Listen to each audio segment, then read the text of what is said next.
समस्ते आसन्तु तथा सह प्रसाद सेवन करिजान्तु।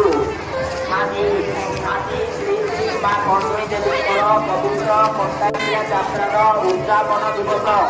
ଆଜି ମାଁ କଣ୍ଠଇ ଦେବୀଙ୍କର ପବିତ୍ର କଣ୍ଟାବିଡ଼ା ଯାତ୍ରାର ଉଦ୍ଯାପନ ଦିବସରେ ଏନ୍ଏସି ଅଫିସ୍ ସାମ୍ନାରେ ଦୈନିକ ମାର୍କେଟ କମ୍ପ୍ଲେକ୍ସ ମଧ୍ୟରେ କଣ୍ଠଇ ଦେବୀ ସେବା ସଂଘ ତରଫରୁ ଅନ୍ନପ୍ରସାଦ ବଣ୍ଟନ ବ୍ୟବସ୍ଥା କରାଯାଇଛି। ତେଣୁ ସମସ୍ତ ଭକ୍ତମାନଙ୍କୁ ଅନୁରୋଧ କରୁଛି ସମସ୍ତେ ଆସନ୍ତୁ। ସମସ୍ତେ ଆସି ଦୈନିକ ମାର୍କେଟ କମ୍ପ୍ଲେକ୍ସରେ ପ୍ରସାଦ ସେବନ କରି ଯାଆନ୍ତୁ।